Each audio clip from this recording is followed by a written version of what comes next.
संपूर्ण कर्जा माफ नहीं हुआ। आज भी किसान जिनकी जमीन कुड़क हुई है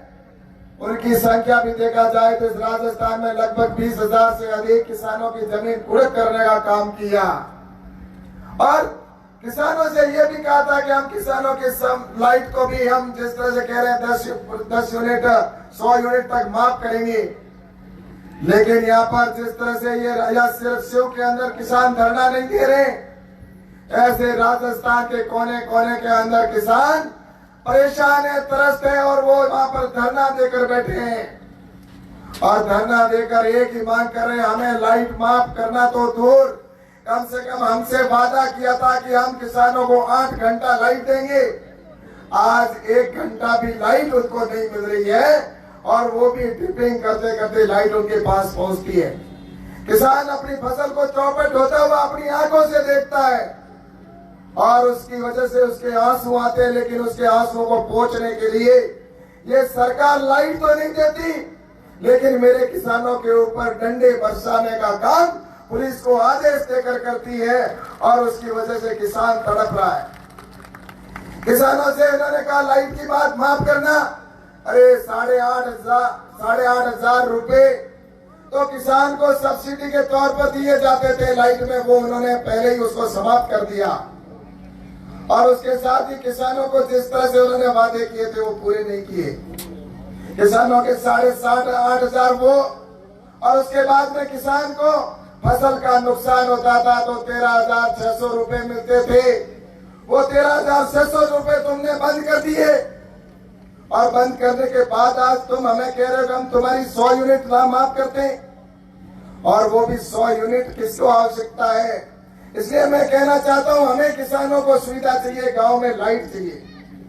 किसानों की फसल बीमा के तौर पर आज किसानों की यहाँ पर फसल है जो दूसरी वर्ष की हमारी एक बरसात का इंतजार है, उसको लेकर क्लेम के लिए जो पहले तो घोटाला किया ही किया, लेकिन आज मैंने कह दिया सबको भी प्रशासनिक अधिकारियों को कि गिरदावरी रिपोर्ट तुरंत प्रभाव से करनी चाहिए। लेकिन अधिकारी कहते हैं कि यहाँ पर पटवारी तो जो है गिरदावरी करने वाले धरने पे हैं। ऐसे धरने पर बैठे इस देश के अंदर ये सिर्फ गवर्नमेंट कर्मचारी नहीं, इस सरकार से परेशान होकर किसान धरने पर है, युवा धरने पे बैठा है, मजदूर सड़कों पे है, आम जन सड़कों पर खड़ा होकर इस बहरी गूंगी निकृष्ट और भ्रष्ट सरकार के सामने गुहार कर रहे हैं। लेकिन ये अशोक गहलोत सिर्फ अपनी कुर्सी बचाने में लगा हुआ है और इसके अंदर इसने अशोक गहलोत ने इस राजस्थान को भ्रष्टाचार के अंदर 1 नंबर पर पहुंचाने का काम किया। आज नरेंद्र मोदी जी तो हमारे चाहते हैं कि भारत विश्व के अंदर 1 नंबर पर पहुंचे, भारत विश्व का सबसे शक्तिशाली और अर्थव्यवस्था में मजबूत देश बने।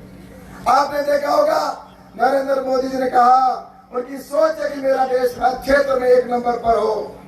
आज प्रधानमंत्री जी ने कहा कि विश्व की सबसे लंबी अगर कोई सुरंग भी बने तो वो हिंदुस्तान के अंदर बने, तो वो आज वहां पर हिंदुस्तान में बन रही है। सबसे लंबा हाईवे अगर दुनिया का कोई बने तो वो हिंदुस्तान में बने, तो जम्मू कश्मीर से लेकर कन्याकुमारी तक हाईवे बनाकर विश्व का सबसे लंबा हाईवे का काम चल रहा है।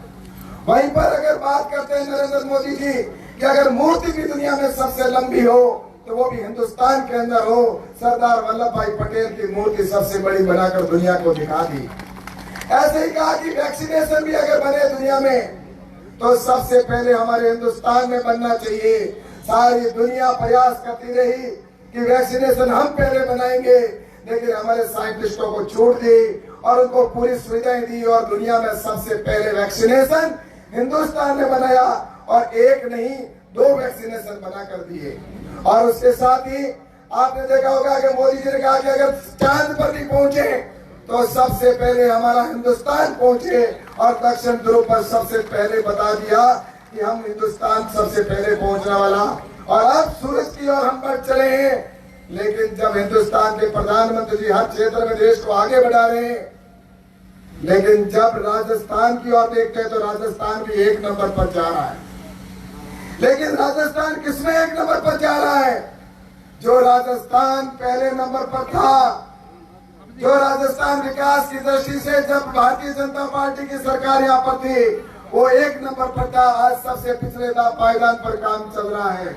आज जल शक्ति मंत्री जी गजेंद्र सिंह जी यहाँ पर बैठे हैं। सबसे ज्यादा पैसा गजेंद्र सिंह जी ने यहाँ पर पानी के लिए दिया। राजस्थान में लगभग 33,000 करोड़ रुपए दिए, लेकिन सबसे निचले पायदान पर पानी के कनेक्शन करने का काम यह अशोक गहलोत की सरकार कर रही है। आज राजस्थान 1 नंबर पर इस बात पर भी है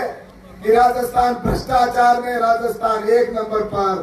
राजस्थान के अंदर आज बहन बेटियों के साथ बलात्कार की घटनाओं में राजस्थान को 1 नंबर पर पहुंचा दिया। आज हमारी बहन बेटियां यहाँ पर सुरक्षित नहीं है। राजस्थान की हमारी बहनें हैं, जिस तरह से वहाँ पर आप देख रहे कितना उनके साथ में जहाँ देखो वहाँ पर प्रतिदिन बलात्कार की घटनाएं हो रही है।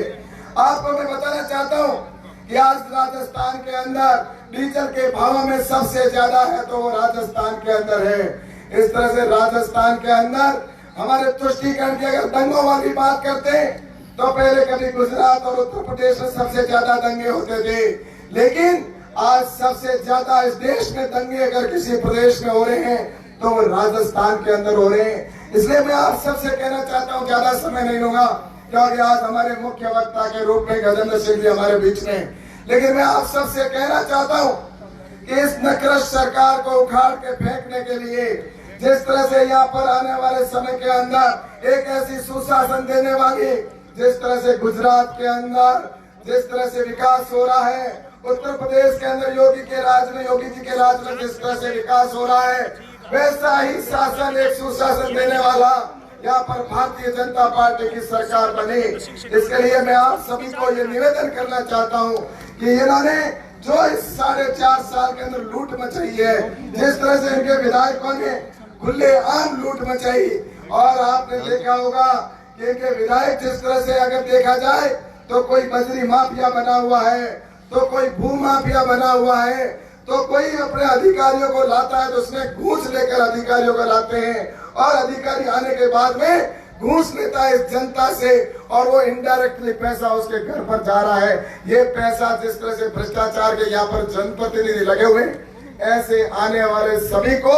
हमें आने वाले चुनाव के अंदर जवाब देना है। जिस तरह से स्वरूप जी ने अभी कहा कि ये इस समय एक परिवर्तन का काल है, और इस समय जो शक्तियों की बात की कि हमारे असुरी शक्तियों और देवता और दानों की जो बात की है, उसको हमें ध्यान में रखकर इस राजस्थान और हमारे विशेषकर पश्चिमी राजस्थान के अंदर एक सुशासन देने वाली सरकार बने, और ऐसी निकृष्ट सरकार को उखाड़ फेंकने के लिए आप यहाँ पर हमारी जो परिवर्तन यात्रा आई है, इसमें हमारे गजेंद्र सिंह जी और प्रदेश के नेता हैं, उनको दोनों हाथ खड़े करके और आप विश्वास दिलाएं कि हम जब तक चैन से नहीं बैठेंगे तब तक इस भ्रष्ट सरकार और बहन